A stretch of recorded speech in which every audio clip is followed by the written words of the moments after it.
Mapagpalang araw sa inyo, Sir Seth.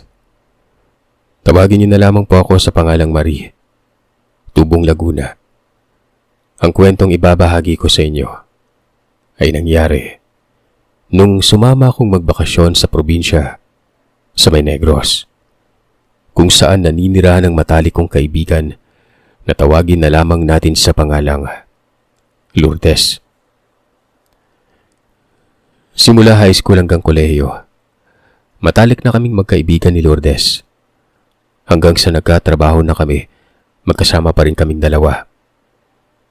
Marami din naman ako mga naging kaibigan noon pero siya lamang ang pinakamalapit sa akin at nakagaanan ko kagad ng loob noon. Nakatira siya sa bahay ng tiyahin niya sa Laguna. Kapitbahay namin ang tiyahin niya, kaya mas lalo pa kami naging malapit na magkaibigan. Para na nga kami magkapatid. Sobrang lapit namin sa isa't isa. Halos hindi na kami mapag-iwalay. Kay Lourdes ko rin naririnig ang iba't ibang klaseng kwento patungkol sa aswang. Dahil madalas niyang sabihin sa akin na marami daw talagang aswang doon, sa may baryo nila. Ako naman nakikinig lang sa mga sinasabi niya. Hindi man ako masyadong naniniwala. Nawiwili naman ako sa mga pinagkikwento niya sa akin noon. Marami na nga akong nakuha mga impormasyon nun mula kay Lourdes eh. Sa kanya ko unang narinig na kapag kakain ka raw o makikipiesta sa ibang baryo at hindi mo masyadong kakilala ang mga kinakainan mo, patakan mo umano ng kalamansi ang pagkain kakainin para makasigurado kang ligtas ang pagkain binigay sa iyo. Ayon pa sa kanya, mamaya, sarap na sarap ka sa pagkain nakahain sa harapan mo. Yun pala paglipas ng ilang araw, malaman-laman mo na lamang na yanggaw ka na pala. May ganong eksena daw kasing kaganapan at kadalasan nang nangyayari lalo na sa mga liblib na lugar, kagaya ng sa kanila. Sa kanya ko rin unang narinig ang tungkol sa pangangati ng mga aswang. Kapag may bitbit na pangontra ang isang taong lalapitan nito. Kapag langis umano, kumukulo daw yon. Bilang pagbibigay hudyat na may nilalang sa malapit. At kapag ganon, lumayo ka na dahil nasa panganib ang buhay mo. Marami pa siyang sinabi sa akin tungkol sa mga pangontra umano sa mga aswang, pero hindi ko na napagtuunan ng pansin ng iba. Isang beses nga ay naglakas loob ako magtanong sa kanya kung meron bang aswang sa lahi nila. Gawa ng marami siyang alam nun. Sabi niya wala umano. Sadyang marami lang daw talagang karanasan doon sa probinsya nila. Kaya marami siyang alam tungkol sa mga ito. Dahil sa mga ikinikwento niya, nagkaroon ako ng interes na pumunta sa lugar nila at sa mismong bahay ng mga magulang ni Lourdes. Hanggang sa isang beses noon, nagkaroon ako ng pagkakataong sumama sa kaibigan ko. Kinailangan kasing umuwi ni Lourdes sa kanilang probinsya dahil nagkasakit umano ang ina nito at gusto niya makita. Nang malaman ko yon, sinunggaban ko na agad ang pagkakataon at sinabi sa kanyang sasama ako. Nung una, ayaw pang pumayag ng kaibigan ko. Baka raw kasi hindi ko magustuhan at maburyo lamang ako dahil literal na liblib umano doon. Sinabi ko namang ayos lang. Walang problema sa akin kung liblib man ang lugar nila. Hindi yun mahalaga. Ang importante ay makapamasyal ako sa lugar nila at makilala ang pamilya niya. Sama mo na rin si Anton para isama ko din si Luis. Wika ko. Nang tinutukoy naman ang kanya-kanya naming karelasyon. Ano pa bang magagawa ko? Alam ko namang hindi mo ako titigilan sa pangungulit hanggat hindi ako pumapayag eh. Ikaw na lang munang isama ko. Saka na lang yung dalawa.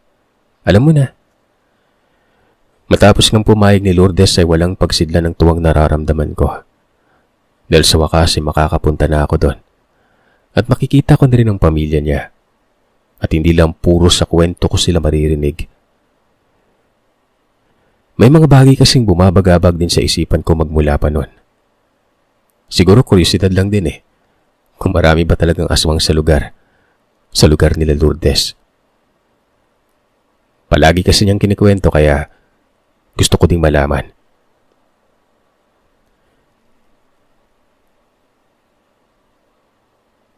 Dumating ang araw ng pag-alis namin. Siyempre mahabang oras ng biyahe. Negros yun eh. Fast forward. Nakarating na kami sa kanila.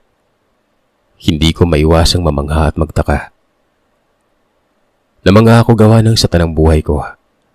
Yun pa lamang ang unang pagkakataong makakarating ako sa malayong lugar. May nadadaanan kaming mga magagandang tanawin. Habang binabagtas namin ang daan, bitbit ang mga pasalubong at kagamitan papasok sa purok kung saan nakatirang pamilya ni Lourdes, ay napapansin kong iilan na lamang ang mga kabayan. Napakatahimik rin ang buong paligid at tanging mga usok ng kusina lamang ang nakikita ko't huni ng mga ibon ang naririnig. Maski nga bata o taong palakad-lakad sa kalsada, wala akong nakikita nun.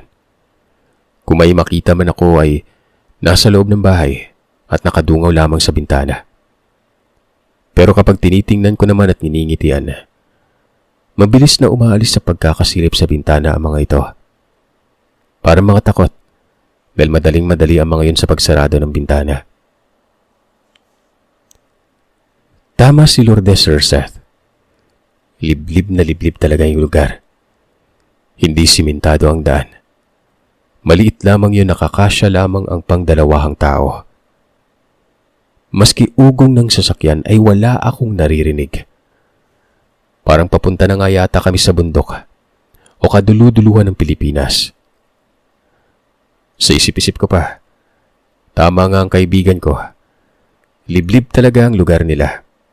Malayong malayo sa inakala ko nun. Lourdes, matanong ko lang. Bakit parang takot na takot yung mga tao dito? Kanina kasi doon sa danaanan natin, may matandang babae nakasilip sa bintana. Nginitian ko umalis sa pagkakasilip.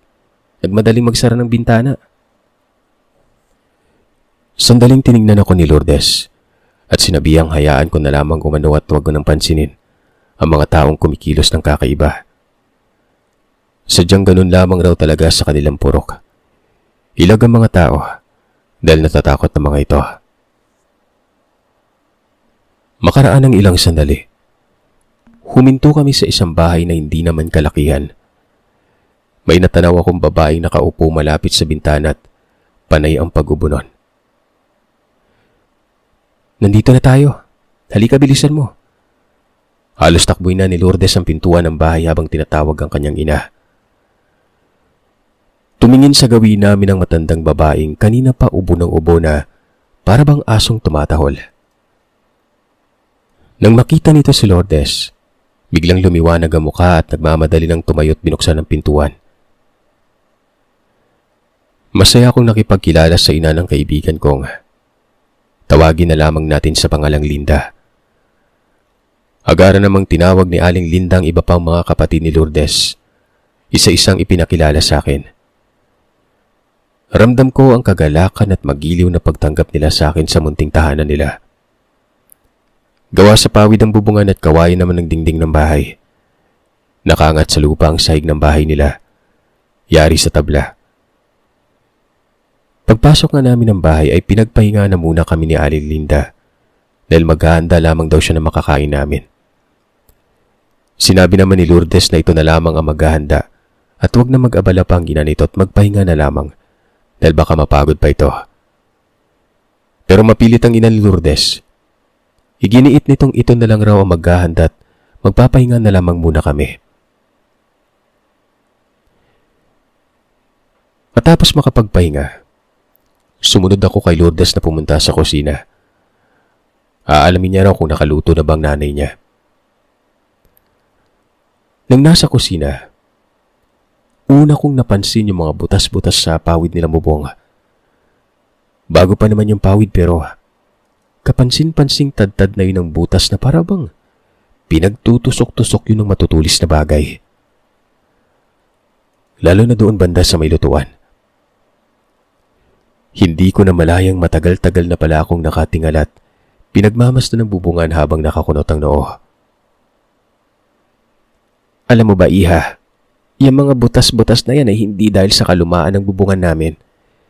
Sinadya yan dahil ilang gabi nang inaakit ng asawa ko ang bubungan namin at pinagtutusok-tusok niya ng itak. May kung ano kasing gumagapang dyan sa itaas kaya nagkabutas-butas eh. Saglit na tiningnan ko si Aling Linda. Tapos muling tumingala. May napansin kasi ako sa ibang parte ng pawid na para bang pula. Parang may kung anong kalawang na tumulo doon. Aling Linda, iyon pong taas, yung may bahid na kulay pula. Pintura po ba yan? Di ba po hindi naman pinipinturahan yung pawid? Umiling-iling ang ina ni Lourdes nun. Hindi umano pintura ito. Meron umano silang bisita tuwing gabi nun. Nagpapabalik-balik daw ilang linggo na ang sakit ng bunso niyang anak. Kaya hindi din sila nakatulog ng maayos tuwing gabi. Gabi-gabi umanong may lumapag sa bubungan. At nung nakaraang gabi lang, siguro sa inis na rin ang tatay ni Lourdes, hindi na ito nag-alangan pa na tusok-tusukin ang bubungan kung saan banda lumundo. Yung mga butas na yon na may kulay kalawang, hindi yun pintura. Baka umano may natamaan ng tatay ni Lourdes nun na siyang gumagapang sa bubungan. Gawa ng matapos kasi nila maitusok ito. Nakarinig sila ng malakas na paghuni. Umaalingaw-ngaw umano sa buong paligid bago ito nawala. Ewan ko kung bakit direkta itong ikinuwento sa akin ng nanay ni Lourdes. At gaya ng sabi ko, hindi ako naniniwala pero kinilabutan ako noon. Para kasing kung paano magkwento si Lourdes noon, ganun na ganun din ang kanyang nanay. Mas lalo pa akong kinabahan ng magkwento ang ina nito tungkol sa ilang beses nang nagpabalik-balik sa bahay nilang nilalang. May sakit daw kasi siya at para sa mga nilalang sa tabi-tabi, mabango sa kanila at kaakit-akit ang taong may sakit. Kahit na malayo pa sila sa taong may sakit ay nalalanghap nila ito at natutunto ng bahay ng taong yon. Habang pinapakinggan ko ang nanay niya, parang normal lang. Parang normal lang sa kanila ang ganong klaseng pangyari. Sabi ko sa'yo maraming aswang dito eh. Ngayon mo sabihin sa akin nagbibiro lamang ako. Wika ni Lourdes nun. Sinaway ni Aling Linda si Lourdes at sinabihang wag nang magkwento pa. At baka matakot umano ako. Sumagot naman ang kaibigan ko sa kanyang ina. At sinabing hindi naman raw ako matatakotin. At hindi ako naniniwala. Alas 6 na ng gabi nang dumating ang ama ni Lourdes. Gaya ng ina at mga kapatid ng kaibigan, magiliw din akong kinausap ng ama ni Lourdes na si Mang Isko. Habang nagkakape at nagpapahinga, kinausap niya si Lourdes noon. Sinabi niyang kanina umano, pag uwi niya ay nakasalubong niya ang matandang si Lola Florita. Sinabi umano sa kanya ng matanda na sana hindi na muna nag-imbita si Lourdes ng kaibigan sa bahay nila. Hindi naman umano lingid sa kalaman ni Lourdes kung ano yung mga nangyayari sa kanyang lugar. Kaya nga walang bisita palagi sa baryong yon. Simula nung huli mong bakasyon dito sa atin parang lumala Bukod sa nabawasan yung mga kapitbahay natin parang dumadami sila. Tiningnan ako ni Mang Isko. Humingi siya ng tawad kung bakit niya napagsabihan ng anak niya. Masyado lang raw kasi talagang may mga nangyaring hindi maganda sa kanilang purok. At ayaw niya mapahamak ako noon. Pero wala Nandun na ako. Kaya wala na nga magagawa pa. Hindi naman pwedeng pauwiin o palisin kaagad ng ura-urada dahil kabastusan yon para sa kanila. Total nandito ka na din naman, Iha. Makinig ka na lang sa amin kung ano yung mga mangyayari, di ba? Kung ano man yung maririnig mo, wag na wag kang sisigaw o gagawa ng ingay para hindi ka na mapansin pa. Nilakasan ko ang loob at sinabi kay Mang Isko na wala siyang dapat sisihin. Na ako naman talaga nang pumilit na sumama kay Lourdes noon. Dahil gusto kong makilala ang pamilya nito. Kahit na ilang beses na akong binalaan ni Lourdes na yun nga, delikado nga sa kanilang lugar noon. Kinagabihan, bago kami nagpasyang matulog, nagkwentuhan muna kami ni Lourdes. Nag-iisip siya kung saang lugar kaming mamamasyal para hindi umano ako maburyo habang nagbabakasyon. Sinabi niya ring sasamahan niyang magpapatingin sa pagamutan sa bayan ng kanyang ina. Sasama ba daw ako sa kanila? Tumango naman ako at sinabing sasama ako noon. Hindi ako pwedeng maiwan sa bahay dahil wala naman akong gagawin. Isa pa, natatakot ako doon sa sinabi ng ama niya. Kaya't kahit saan man siya magpunta, isasama niya ako palagi. Maliban na lamang kung magbabanyo siya. Sa katagalan ng pagkikwentuhan namin, Sir Sat, ay hindi ko na namalayang nakatulog na pala ako nun. Siguro, dala na rin ng pagod sa mahabang biyahe papuntang probinsya.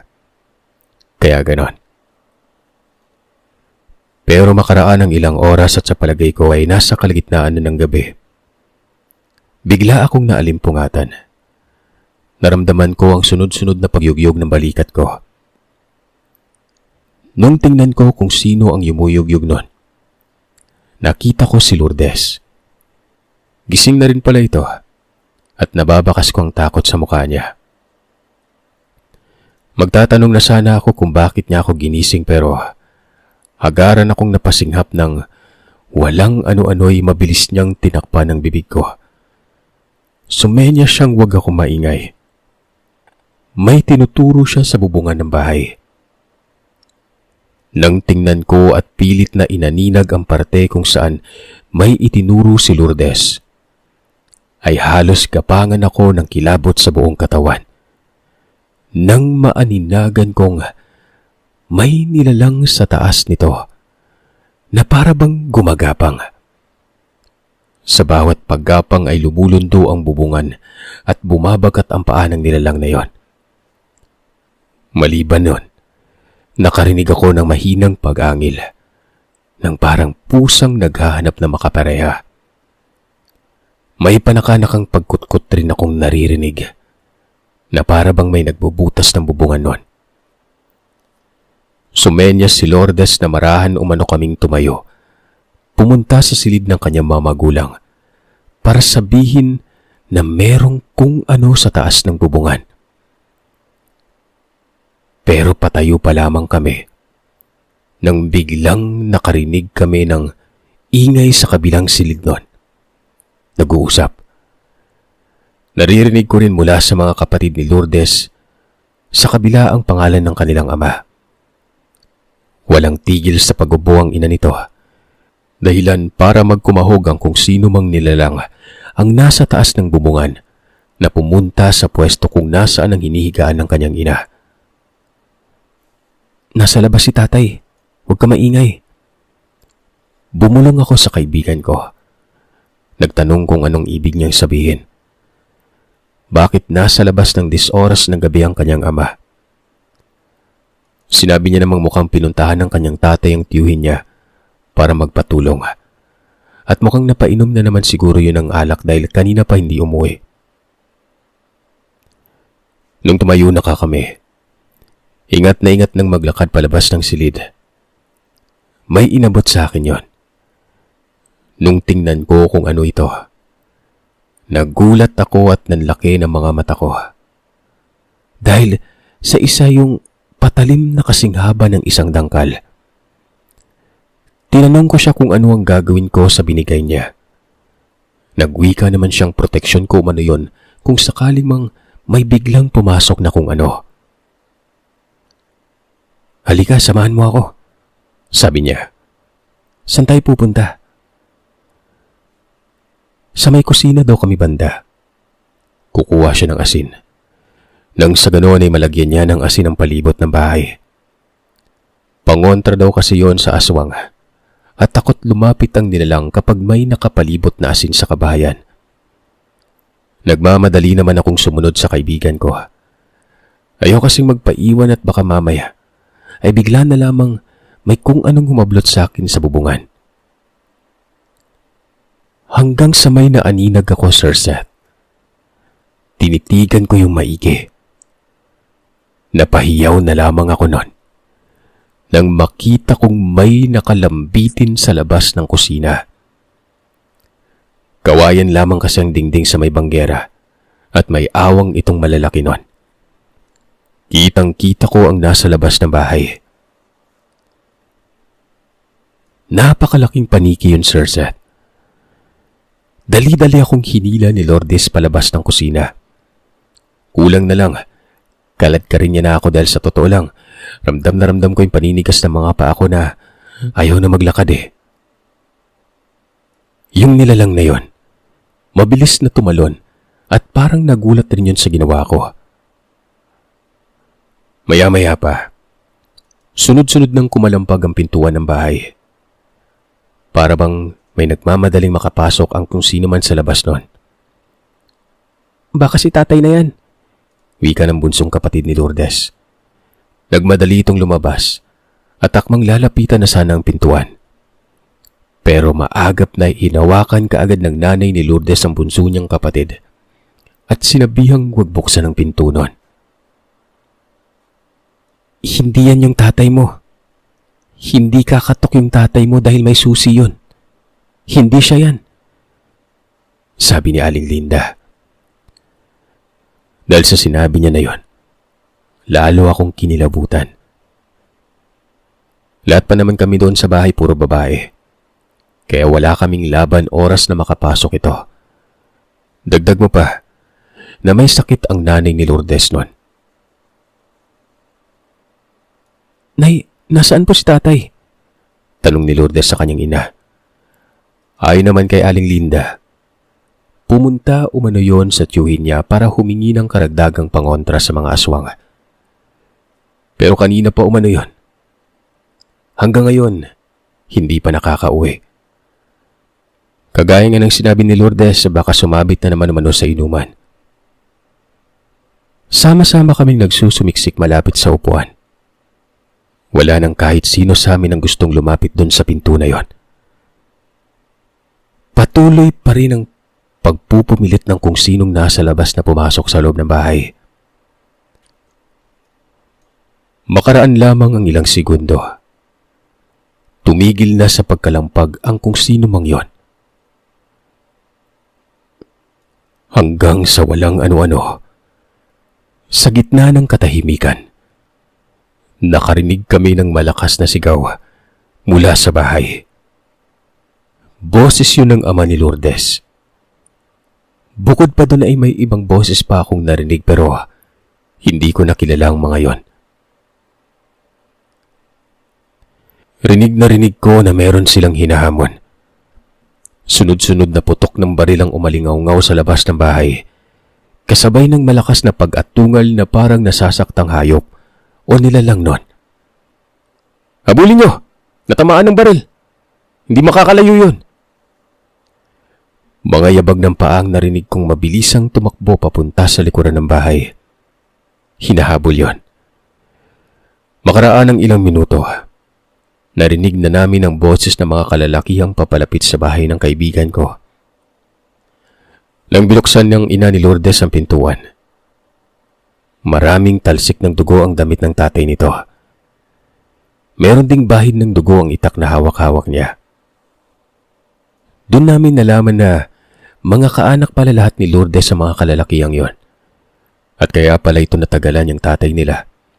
At dahil nagpulong-pulong pa mga ito kung paano nila tutugisin ang bisita nila tuwing gabi. Masyadong mahaba na raw ang panahong pagtitiis sa pamimirwisyo nun. Lalo na't itong apektado ay si Aling Linda. Bali doon sila nagpalipas ng umaga, Sir Seth. Yung mga ibang kalalakihan na sumugod umano doon o sumunod sa aswang, hindi na sila tumuloy pa. Dire-diretso kasi umano itong tumakbo, papunta sa kabilang baryo. Hindi pumapasok doon ang mga tao sa lugar nila Lourdes dahil Itong baryo umano sa kabila, yun yung sinasabi nila na purok o marami ding mga aswang. Kaya hindi na sila nagtangkang pumunta doon. Mga 2 araw lamang ako doon, Sir Seth. Makalipas ang 2 araw, hindi na kami pinayagan pang manatili doon. Umuwi kami, pabalik ng Laguna. Ilang linggo ang nakalipas. Siguro nag-ipon lamang si Lourdes noon at nangutang. Pinapunta niya na yung kanyang nanay sa may Manila noon. Bale, doon ito pinagamot sa isang pampublikong ospital na maraming libre. Gumaling naman. Umabot pa ng kalahating taon na pananatili nito sa Laguna hanggang sa bumalik din ito sa Negros. At magmula nga noon, wala na akong naging balita sa kanila.